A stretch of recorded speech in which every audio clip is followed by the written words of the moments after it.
Okay, Anastasia, are you ready? Can you hear me? You're on mute. Yes, I can. I'm just wondering where the laser pointer is. Yeah, I can see your cursor right there. You might be able to okay, go a that's little bit fine. bigger. My laser pointer doesn't work from here.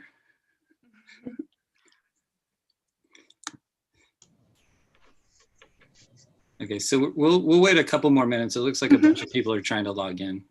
Yeah. I'd like to simply use a minute and give a shout out to Bobby and Moko to really for really setting up the series. It's really attracting fantastic people and looking at the audiences from all over creation. So I think for epilepsy, you guys are doing what others are doing for other fields of neuroscience, and that is tremendous. So really bravo, Bobby. And it looks like we've solved the Zoom bomber, so we should now tweet like we have blue in the face. So welcome, everybody. Thank you, Tally. Yeah, we solved Zoom bombers a long time ago. Those guys were pretty fun.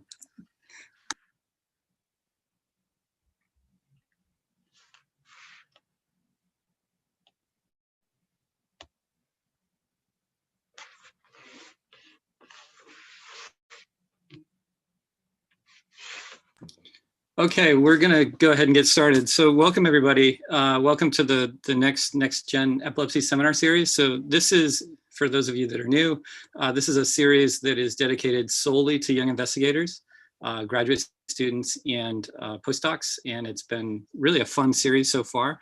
Our goal here is really to promote the young investigators in epilepsy research, especially during the pandemic. And so that's been important to us here at UC Irvine, and I think in the broader epilepsy field sort of all together. And so today we have another fantastic student. This is a graduate student this time. So one of our only two graduate students in the program this year, Anastasia Brodovskaya. And Anastasia, did I say your name correctly? Yes, yes. Thank you. I tried. Okay, so Anastasia is a graduate student, a fourth-year graduate student. Is that correct? Okay. At University of Virginia in Jadid Kapoor's lab, and she got her undergraduate degree from Hofstra, and she's been at UVA for 4 years working on striatal circuits and epilepsy. And one of the things I like about this project when Anastasia applied for the program was that she's not looking at the typical hippocampal or cortical circuit. She's gone somewhere else. And so I think this will be exciting. So with that, Anastasia, the floor is yours. Take it away. I would like to thank you for this amazing opportunity to present my research today. And what I would like to do is to propose a new circuit of focal motor to bilateral tonic-clonic seizures. These seizures were previously known also as secondarily generalized seizures. And overall, 65 million people worldwide is affected by epilepsy. And we in particular studying frontal lobe epilepsy. And frontal lobe epilepsy is the second most common type of epilepsy after temporal lobe epilepsy. But the circuit which seizures utilize still remains poorly understood. So, hello? Okay, so the canonical circuit is that seizures that originate in the cortex that are focal, they would engage the thalamocortical circuit according to this theory. And after the thalamus is engaged, seizures would, these thalamocortical connections would allow seizures to secondarily generalize, which means the thalamocortical projections would allow seizures to spread to the contralateral hemisphere. However, this canonical circuit was based on such techniques as 2-deoxyglucose mapping and other techniques, and they have poor cellular resolution. So what we did is that we used novel techniques to propose a new circuit, which is based on the key output structures of the motor cortex. So the motor cortex, seizures affect the motor cortex, that's why we see convulsions. And the motor cortex does not only project directly to the thalamus, but also to the basal ganglia, to the striatum, globus pallidus, subthalamic nucleus, and substantia nigra reticulata. Also, in addition, motor cortex sends projections across the corpus callosum to the contralateral hemisphere. So we published this review in Epilepsy and Behavior, and this is a much more complex circuit than previously thought, and we will use local field potential recording, super resolution microscopy, viral tracing to show that the basal ganglia is also very much involved during these seizures. So we used trap mice, and we previously published our work with these mice, and these mice allow us to label the seizure circuit. So all the cells that were active during the seizure, they would turn red. And the way that it works is that these mice express CRE under the immediate early gene promoter CFOS.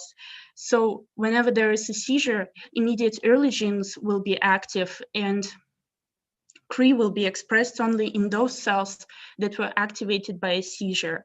And within 90 minutes of secondarily generalized seizures, we would inject 4-hydroxytamoxifen, and it would bind to CRE and bring it into the nucleus, and it would remove the stop codon and allow TD-tomato to be expressed only in the cells activated by a seizure. So cells that were not active during a seizure, they would not be red because they do not express CRE. And to induce seizures, we used a well-established cobalt model. So we place a piece of cobalt wire into the right premotor cortex, and through a mechanism such as hypoxia to cortical neurons, it would induce focal as well as secondarily generalized seizures. So after the surgery, from 6 to 13 hours, focal seizures would start developing, and then focal motor to bilateral seizures would start to appear, and they would peak at around 18 hours after cobalt insertion. And at that time, within 90 minutes of the last seizure, of secondarily generalized seizure, we would inject 4-hydroxytamoxifen to label that seizure.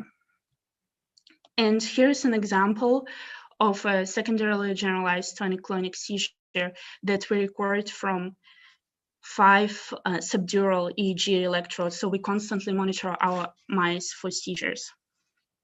And next, after that, we allow 5 days for TD-tomato to express and perfuse a mouse and slice the brain and look for the pattern of TD-tomato expression. So we look which structures express TD-tomato, which would be indicative that these structures were active during the seizure. So what we see is that cortex strongly expressed TD-tomato. So here's the ipsilateral side to the seizure focus where the cobalt was, and this is the contralateral side. And as you can see, ipsilateral side is more active because it has more TD-tomato expression compared to the contralateral side. So to make sure that this TD-tomato expression is not due to regular motor activity while a mouse moves, or not due to injury lesion caused by the cobalt, but due to seizures, we implant steel wire instead of cobalt, and these mice do not develop seizures. And as you can see, they had minimal TD-tomato expression.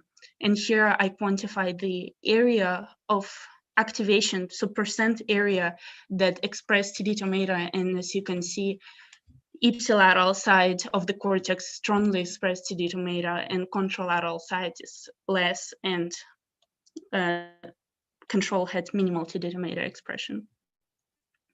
So next, we looked at the activity of the striatum because motor cortex sends extensive projections to the striatum. And here the striatum is outlined in white dots. And as you can see, ipsilateral striatum strongly expressed TD-tomato. Here is the enlarged portion of the striatum. And green is the nuance staining, and red, again, is TD-tomato expression, which is indicative that these parts were active during the seizure. And as you can see, neurons express TD domain. However, not all neurons in the striatum were active during the seizure. We also see these fiber bundles that run through the striatum that were TD domain positive as well. And in the control in the still wire implanted mice, they had minimal TD domain expression in the striatum. And here is the quantification of the cell count. So number of cells active in the striatum in the ipsilateral side and the contralateral side in mice with seizures compared to the control mice that did not have any seizures. So next, we wanted to verify that these fiber bundles, they probably could be myelinated axons that run through the striatum. And we stained it for myelin basic protein and imaged with super resolution microscopy. And just for those who don't know how super resolution microscopy works, we used lightning, which is a type of confocal, but later we will also use super resolution. So in the traditional microscopy, blue light would excite a sample and yellow fluorescence would be emitted. And the fluorescence would be emitted in a wide spot. And this peak of fluorescence is limited by the Abbess limit of resolution. However, to break this Abbess limit, what Stefan Hell came up with is that to achieve super resolution, he surrounded the excitation light with quenching laser around it so that the spot could be much narrower and you would get this sharp peak instead. And with this sharp laser, you would scan the sample and get a very sharp image which would break the possible limit of resolution, which was considered impossible before, and you would get a super resolution image. And he and his colleagues received Nobel Prize for this in 2014. So we used super resolution to image these axonal fibers that run through the striatum. So here is this one fiber bundle labeled for myelin basic protein in green. And as you can see, if you enlarge that, each TD tomato positive axon, myelin wraps around each TD tomato positive axon, which indicates that these red bundles, they're bundles of axons.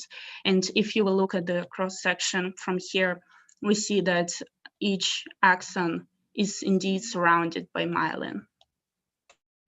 And here is just a video to show this through the 40 micrometer Z stack. So from top to bottom, you can see how it will zoom in right now, how myelin is wrapping around the axons.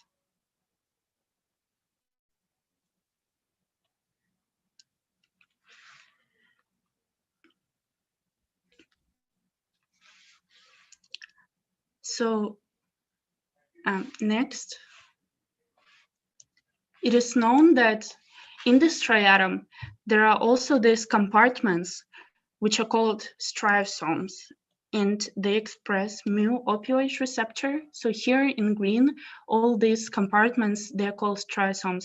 They're also called patches, and they were first described by Anne Graybiel in 1978, where they found these patches of low acetylcholine esterase activity, and they realized that these are distinct compartments in the striatum.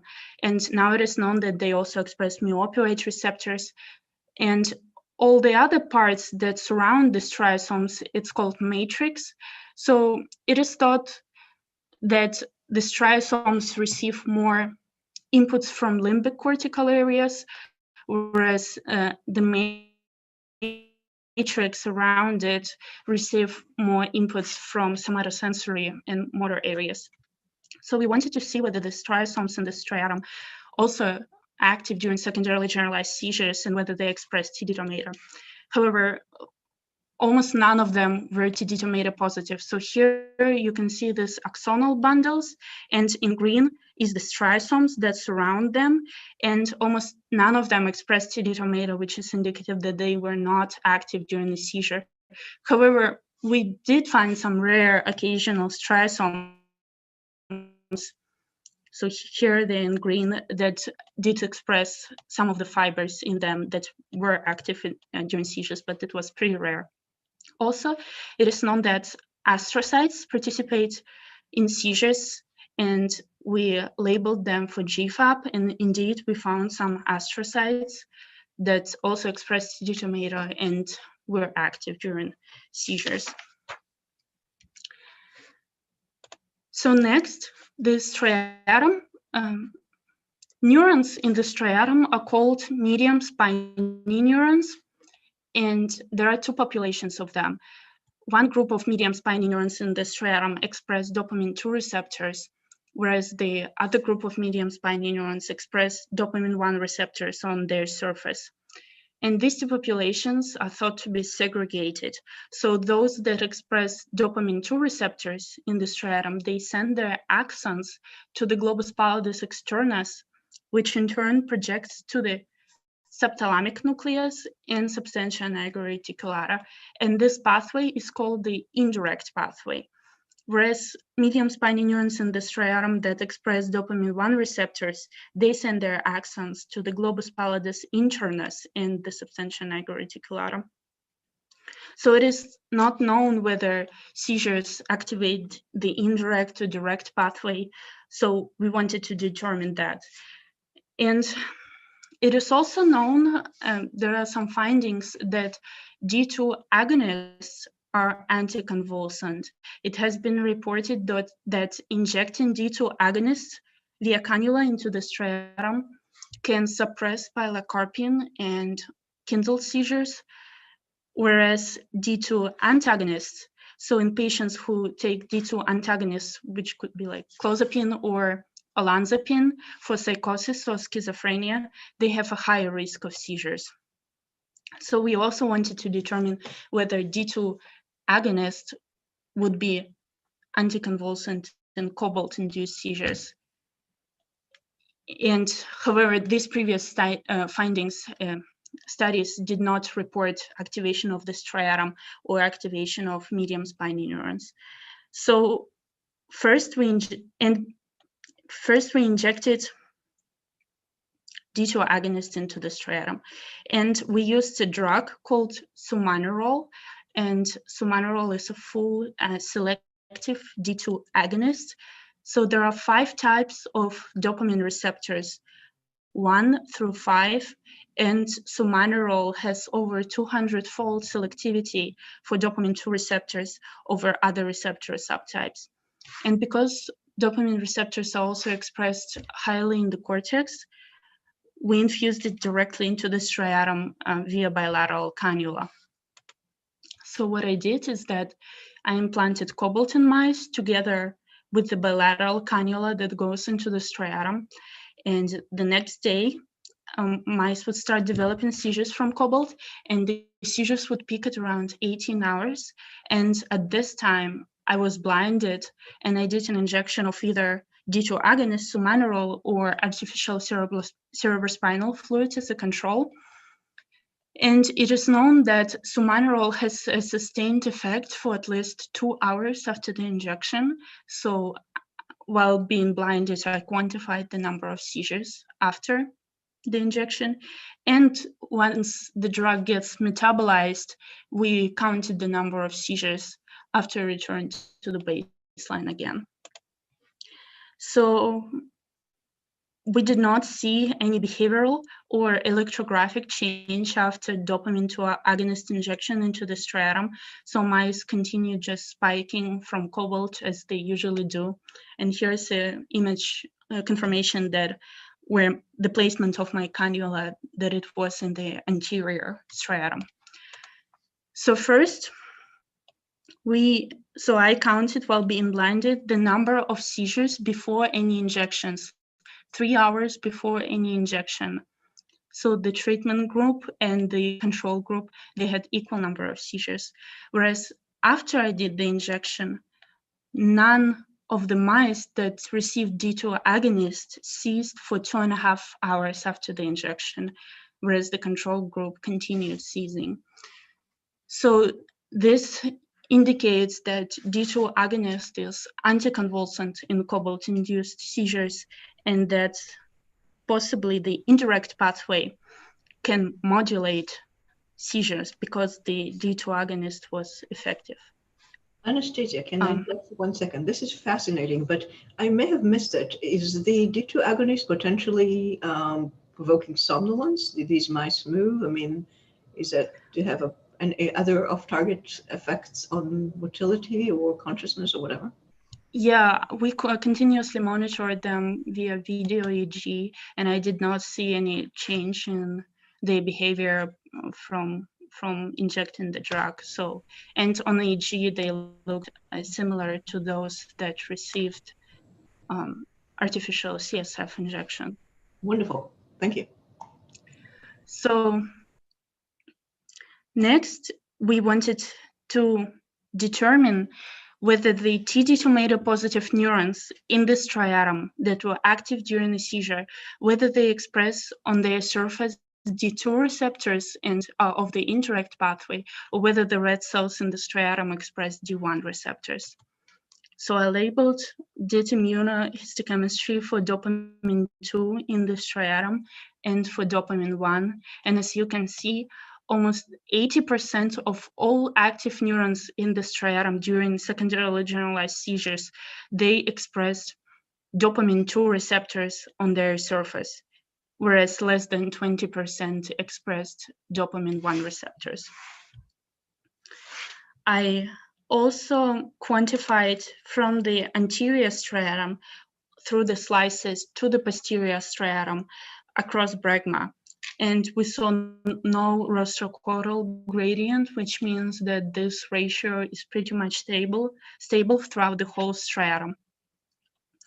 Next, to confirm these findings, we did confirmatory experiments. It is known that medium spiny neurons in the striatum, in addition, those that express dopamine 2 receptor, in addition to that, they express enkephalin, and those that express dopamine 1 receptor, they also express dynorphin, and these two populations are again segregated. So we stained for enkephalin and dynorphin to confirm the ratios that we see. Here is the immunolabeling in the striatum for enkephalin, and here is for the dynorphin. And again, I saw the same ratio, almost 80% of all neurons expressed enkephalin and around 20 in the striatum. Neurons that were active during the seizure, they expressed dynorphin, which again supports that seizures preferentially go through the indirect pathway in the striatum. Next, to further confirm this, because these are 40 micrometer sections, some labeled cells could be on top of a red cell and we could get false positive. So for that, I did super resolution microscopy and I triple labeled active TD2 cells that were active during the seizure in the striatum. And I triple labeled them for the D2 receptors, and D1 receptors. And as you can see, active cells express D2 receptors, but not D1 receptors. And here is just a scan 2 image to show again that active cells in the striatum preferentially express dopamine 2 receptors. And we found examples of membranous, nuclear, and cytoplasmic receptor expression. So next, we wanted to assess the activity of projection targets of the striatum. So again, indirect pathway, medium spiny neurons in the striatum project to globus pallidus externus, whereas the direct pathway, those that express dopamine 1 receptors project to globus pallidus internus. And what we saw is that globus pallidus externus express TD data on the, specifically on the ipsilateral side to the seizure focus, and was very active. Here's another look at it. To visualize globus pallidus externus, we did parvalbumin labeling. Parvalbumin labels not only reticulothalamic nucleus, but also globus pallidus externus, because up to 60% of all globus pallidus externus neurons, they express parvalbumin. However, almost none of the PV neurons were TD2 positive. So, however, the control mice, they did not have TD2 expression in the globus pallidus externus, and here's quantification of the cell count. And also we found that in the globus pallidus externus, again, those axonal fibers that run through it also express TD2. So next we looked at the globus pallidus internus, and here it is. And it is located more posteriorly, where the hippocampus starts appearing. And as you can see, it was not active. And it was pretty much similar to the control, to the background activity of the controls. And the difference was not statistically significant. So of its activation compared to the control. So it further supports that secondarily generalized seizures go preferentially via the indirect pathway rather than the direct. Next, it is known that globus pallidus externus projects to the subthalamic nucleus, and in fact, we saw activation of the subthalamic nucleus bilaterally, but the control mice had minimal TD2 expression in the subthalamic nucleus. And next, both pathways project to the substantia nigra reticulata. And indeed, we also see activation of the substantia nigra, and there were significantly more cells compared to the controls. Next, substantia nigra reticulata sends inhibitory GABAergic projections to the thalamus, specifically to the motor thalamic nuclei, such as ventromedian and ventrolateral. And VL and VM, these are considered motor thalamic nuclei because they receive reciprocal projections from the motor cortex. And we find extensive activation of the ipsilateral side of the thalamus. And we also see activation of the medial dorsal and central median nuclei. And again, almost none of it in the controls. So next, we wanted to confirm that, so TRAP has limited temporal resolution. It provides a final picture of where seizures went 90 minutes after 4-hydroxytamoxifen injection. So you cannot monitor it live. It just provides a final picture. So to gain temporal resolution, we recorded local field potential recordings. And this was work done by my partner, Dr. Shen. So what he did is that he devised these microelectrodes that can record simultaneously from all 4 structures at the same time, from the cortex, from the striatum, from ventrolateral thalamic nucleus, and substantia nigra reticulata. And the electrodes was situated on the ipsilateral side like this. And to confirm that and these electrodes had 10 kilohertz sampling rate, which allowed us to record with milliseconds precision. And to confirm that each electrode records independently from the nearby electrodes, we calculated cross-correlation coefficient. And the cross-correlation coefficient had to be less than 0.7 for the activities from each electrode considered to be independent.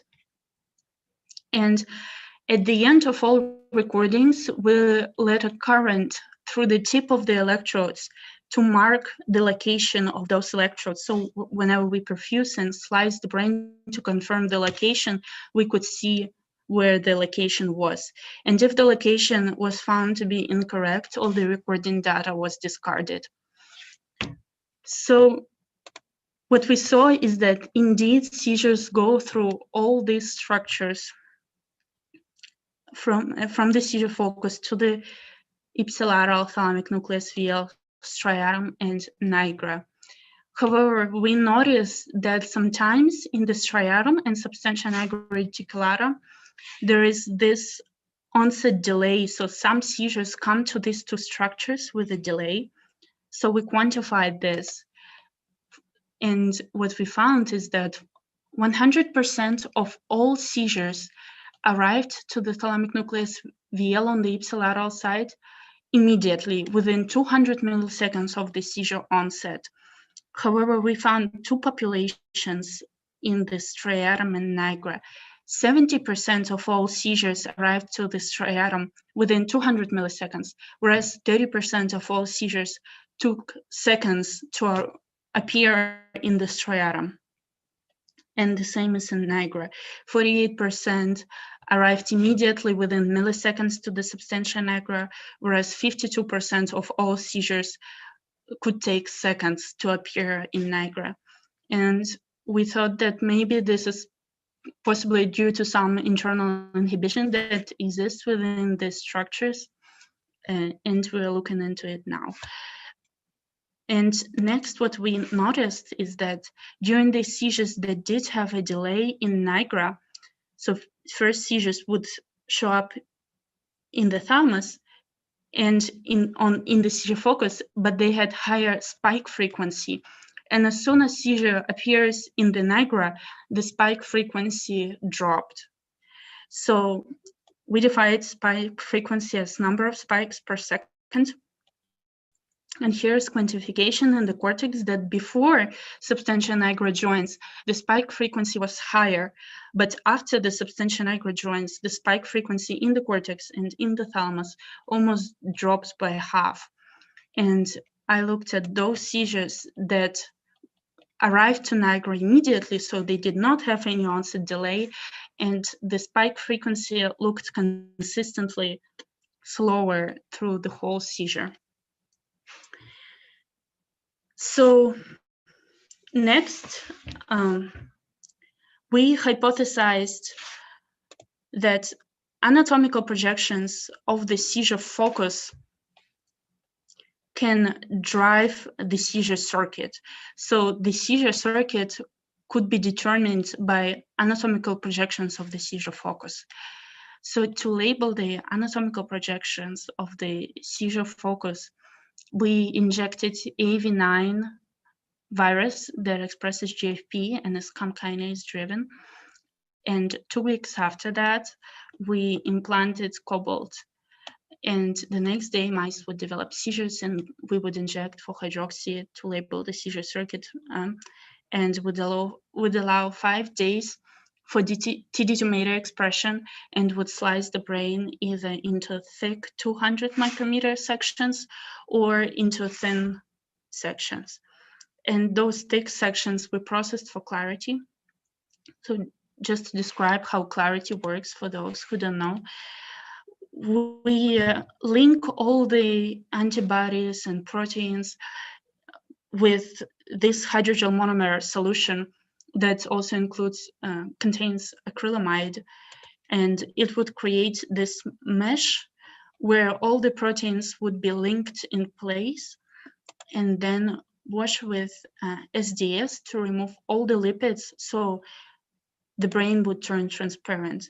So all the lipids would be removed, however, all the internal structure of proteins would be preserved, and either the whole brain can be clarified or thick sections and can later be imaged on the confocal microscope. But I also clarified the whole brain and did light sheet imaging that I will show. So here's a thin section, horizontal section, and here's the seizure onset site where the virus was injected. And as you can see, the virus is in green and it spreads into the striatum. And TD2-mater colocalizes with the GFP, which means that seizures follow down the anatomical projections of the seizure focus. And we did super resolution imaging, and here is one fiber bundle. So for example, like this, one fiber bundle image with super resolution. And you can see that TD2 positive axons, they also express the virus, which means that seizures follow down these direct anatomical projections of the seizure focus. However, not all TD2 positive axons were labeled by the virus because, first of all, seizures can spread multiple synapses and skip synapses, whereas the virus is thought to be monosynaptic. Also, not all cells of the seizure focus could be labeled by the virus, or also these fibers could be coming from other cortical regions that were not labeled by the virus. And next, here's another look at it. At the coronal section in the striatum. And here again, you can see that TD2 colocalizes with the GFP, which means that, and this is thick clarity section, so you can see these bundles of axons that go posteriorly, and the seizures go along the anatomical projections. And here is a light sheet image of 1/3 of the clarified brain. So this is 1/3 of whole unsliced brain. And here's the seizure focus. And you can see all these striatal axonal bundles that go along the striatum posteriorly and how they express TD2. We also found TD2 viral expression in the globus pallidus externus. And we saw that, that seizures again follow these direct anatomical projections there. However, it is because the striatum projects to the globus pallidus externus, and it is thought that the virus should be monosynaptic, so it has very limited transsynaptic spread. This labeling that we see in the globus pallidus externus could be coming directly from the motor cortex. So motor cortex could be directly projecting also to the globus pallidus externus, and indeed it is known in the literature where people say that these direct projections in fact exist. And so it just indicates that seizure could be using parallel projections that exist from the seizure focus to spread through the brain. Also, so the striatum, 95% of all striatal neurons are inhibitory GABAergic neurons, and the striatum should be inhibiting globus pallidus. But we still see TD2 expression, which means it was active. So this could be due to these direct projections from the motor cortex, which would activate the globus pallidus. And the same we saw in the substantia nigra and the thalamus. Substantia nigra is thought to inhibit, it sends GABAergic projections to the motor thalamic nuclei. However, the thalamic nuclei strongly express TD2, so they were not inhibited, which means that motor cortex, it is known that it sends direct parallel projections which could activate the thalamus. However, I forgot to mention, whenever we saw that during onset latency delay, it could mean, and how the spike frequency slows down after nigra joins, it could mean that maybe substantia nigra has some inhibitory effect, and that's why the spike frequency in the thalamus drops after nigra joins. So here's just a video, super resolution video that again shows one striatal bundle of axons that runs through the striatum. So this is a horizontal section, 40 micrometers thick, how the virus colocalizes with the TD2 expression. So how seizures follow the direct projections from the seizure focus. And this just goes through the Z stack from top to bottom. And this is the light sheet microscopy image of 3D clarified brain. Here's the seizure focus. These are striatal bundles of axons that go posteriorly subcortically. And this is just the corpus callosum, but I'm not talking about the corpus callosum story in this talk. We are working on it right now. So overall, to conclude, is we see that focal seizures that originate in the frontal lobe, they not only spread to the thalamus, as the thalamocortical theory suggests, but the circuit is much more complex. It also spreads to the basal ganglia, which consists of the striatum, and specifically it activates the indirect pathway and predominantly activates the dopamine 2 neurons and less, almost not dopamine 1 neurons.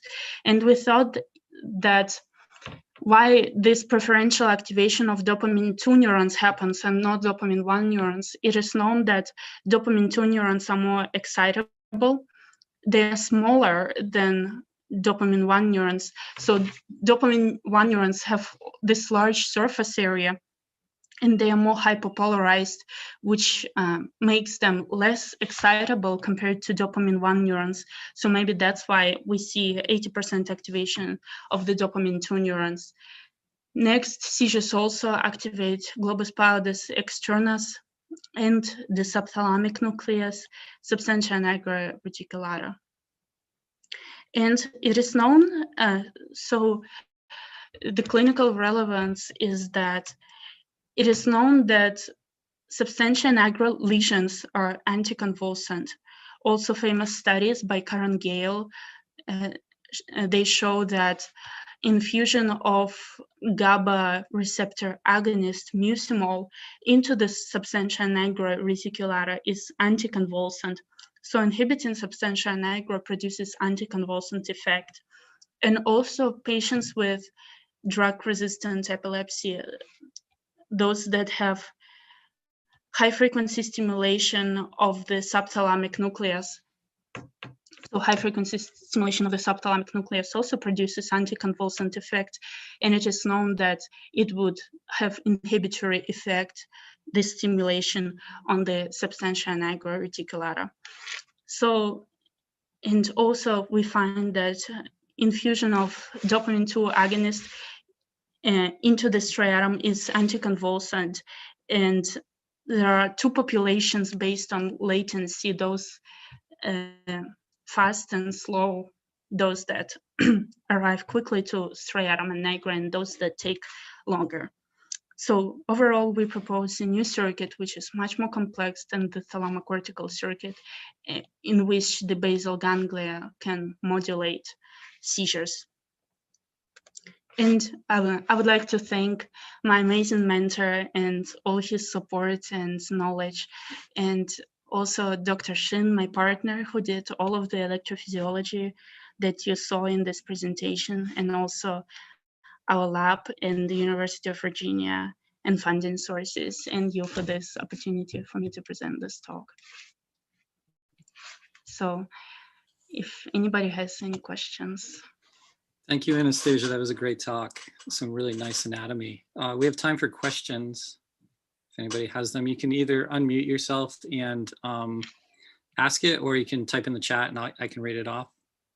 And while we wait, I have one question. So when I was looking at your pictures, especially the ones where you pulled back and you showed the whole, tissue section, it looked like in one of them you had high TD tomato staining in the basolateral amygdala. And I'm wondering if you guys have looked at that and what that might mean. Yes, we did find the amygdala. So here, you mean? Yeah, one of those, yeah. Yes. Yes, we did find that the amygdala was active. However, we did not look at it because maybe the mice get scared whenever you, I don't know, take them and inject them with 4-hydroxy. But it was not part of the of our circuit, so we did not look at it. Yeah. I see.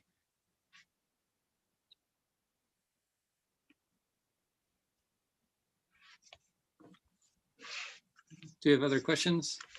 I'll keep asking questions. Feel free to cut me off if you want, and ask your own questions. But I had another question about the trap mouse, so we haven't used this in the lab, but I know a lot of people do.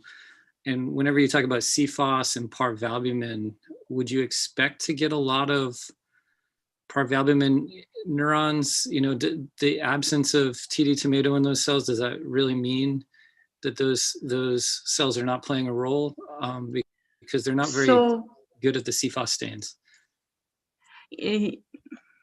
Oh, you're saying that parvalbumin neurons do not really express CFOS? Yeah, it's hard to get a CFOS stain to work in a parvalbumin interneuron. I'm looking at Daniel Vogt here too. Maybe he can chime in and talk about that too. He's an expert in this. It is also known, so there are also two populations of neurons in the globus pallidus, archipallidyal neurons, and they express parvalbumin, and they inhibitory, and they project to the subthalamic nucleus. But we see that the subthalamic nucleus is active, so maybe because this population of neurons that express parvalbumin, they were not active, so maybe that's why the subthalamic nucleus was active, because nothing was inhibiting it. I see. Because otherwise, the globus pallidus should also send GABAergic projections and inhibit the subthalamic nucleus. But we see that it's active, so it could possibly be explained by this population. I see. So you're looking at downstream network and saying, oh, because this area is active, you know, and yeah, we didn't see. I mean, it's also known that cortex sends direct projections to the subthalamic nucleus via the hyperdirect pathway, but yeah. I see. So there are all these parallel projections that could possibly activate the downstream targets. I just want to say great job. It was a really nice talk. Great images, great story. Yeah, Bobby, I've never done a co-stain for CFOS and PARV, so I don't know. Bummer. I know. Okay. Yeah, I was looking at it to try and think of, like, because you know this is a complicated circuit, right? And you're trying to walk through it and pick it apart, right, and understand the sort of where activity is falling through. I thought putting the electrodes down in all the different places was really good. That's really nice, and the anatomy is really nice. You took some really nice images. Thank you.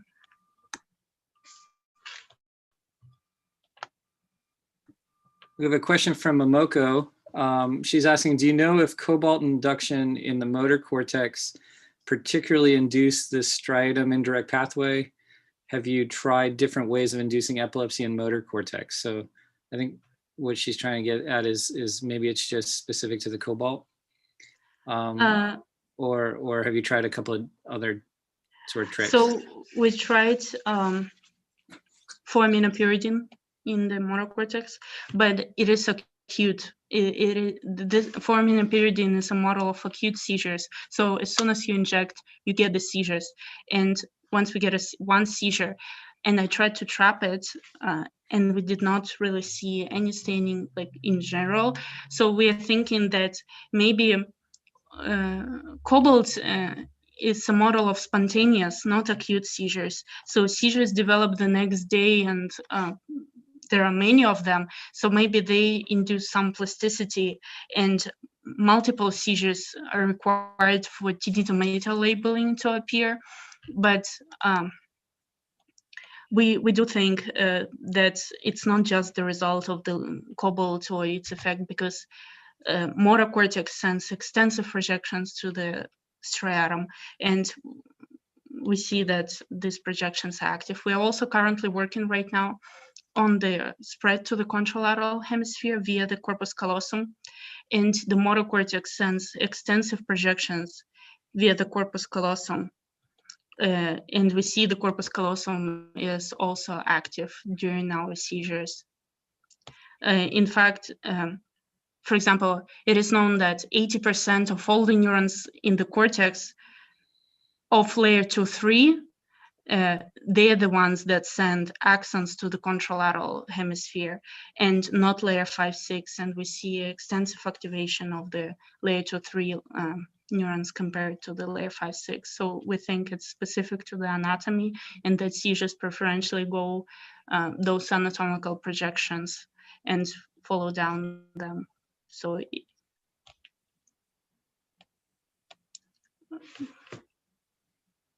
we also published a previous paper of seizure spread to the temporal lobe, and we also see that kindled mice also follow down this anatomical projection. So it could be not only due to our model with cobalt, but we also see it in our other studies in the lab that direct projections, anatomical structures, they light up in trap mice, which are anatomically connected. Thanks, Anastasia. It was a great talk, and I really like your images. Great super resolution images. Thank you. Thank you. So we have another question from Catherine. Do you think the trap labeling of cells would also be effective in chronic focal seizures, or are the strong acute seizures required to get effective TD tomato expression? And she says, beautiful talk. Thank you. So sorry, I can't see the question. So we haven't really worked with acute seizures. We are our lab mostly focuses either on the cobalt model or kindling, and we see great TD tomato expression specific to the seizures. And we also confirm with electrophysiology. In our case, we use microelectrodes to go into all these structures to confirm that TD tomato labeling is specific. But we haven't really worked with focal seizure, with acute focal seizures. But I mean, during our recordings, we record through the whole time from cobalt implantation, and at first mice develop focal seizures, and we do see that even focal seizures that just originate in the cortex, they do spread to the striatum on the ipsilateral side because of these direct anatomical connections that go to the striatum. Okay, we got another question coming in from Chuck Reebok. Are the GABAergic neurons decreased in number? Oh, I see them right there. Are the GABAergic neurons decreased in number at the cobalt focus?